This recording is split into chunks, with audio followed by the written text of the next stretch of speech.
All right, guys, quick video on this one because I've already done a video on this probably about a year ago. I don't know. But this is the Seiko sbdc065. So this is a bit of a revisit.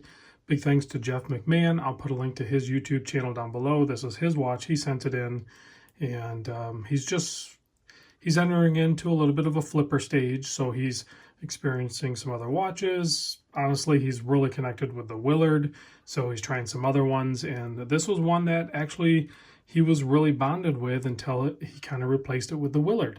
And there are similar prices when you go to buy them new. So I want to talk about that in the revisit and see about cost where they're at today compared to like used market and your feelings on this overall design. So real quick, 43.5mm case, 50 lug to lug, drilled lugs. You can see that awesome case profile on this thing. 12.8 thick, sapphire crystal, 20mm lug width. Really nice bracelet, tapers down to 18mm. You have a milled center section, fold over stamped clasp, 4 micro adjusts. I actually really like these clasps. I like the milled section. I'm fine with stamped, but I like the milled center section, the folding section, and then the stamped outer because it keeps it really thin. We don't need that all to be milled out. This works. I have no problem with this. You can see a really nice screw down stamped case back, solid end links, all that good stuff. So this bracelet will extend the lug to lug a little bit, but it's not dramatic. Nice oversized 7mm crown, 200-meter water resist. So I was calling this one the MM200 because it's kind of like a Marine Master style-ish. Some people call it the Baby Marine Master. It's definitely its own thing. So when we nickname some of these Seikos, take it with a grain of salt. It doesn't mean it fits or looks, or if you were to hold this and a Marine Master 300 right next to it, they are completely different watches. It's not like you're getting a Marine Master 300 with 200-meter water resist and less money. That is not the case here. That is not this watch. This is its own watch for sure. 120 click bezel on this.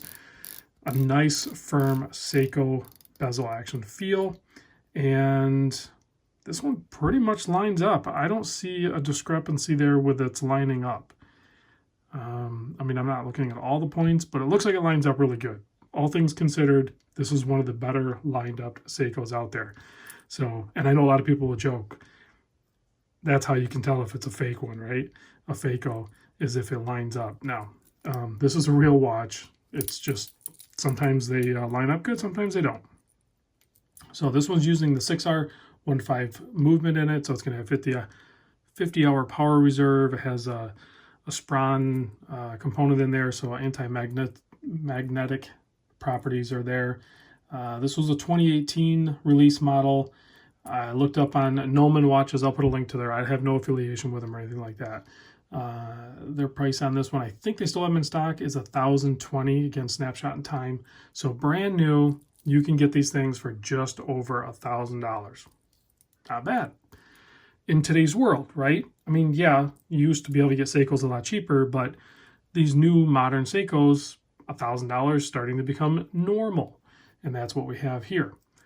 Used market, I look at what is actually sold on eBay for this model, and you're looking at $650 to $750 range. You're kind of bouncing around there. So $650 on the low end, and it's probably going to be beat up. Maybe it won't have the bracelet or something like that. This one, if you look at that dial, that gradient deep blue dial, they actually call this one the Great Blue Hole as well, I think is what they call this colorway. It has a beautiful blue dial that blackens out towards the edge and then has a really dark blue chapter and then a black bezel insert. So if you were in the market for a new one of these, is it worth $1,000? What other competition is out there? It's hard to compare a lot of other watches. People jump right to comparing Swiss watches to the Seiko watches, but I'm a Seiko fan, like a lot of you guys are too, and there's just a certain level of like comfort when you put on some of these Seiko divers. There's no Swiss diver out there that feels like a Seiko on wrist. So yes, they've raised their prices to compete potentially with some of these Swiss upmarket ones in the $1,000 to $1,500 range, but Seiko still has something they're bringing something to the table that no one else is doing, and that is the magic of their cases and their finishing, and their just overall robustness, I guess. I don't know. Well, certainly the Lume. Have you ever heard the term Lume tax? For the longest time, you know, we were saying that we were paying a Lume tax on the original price increase with some of the Seikos.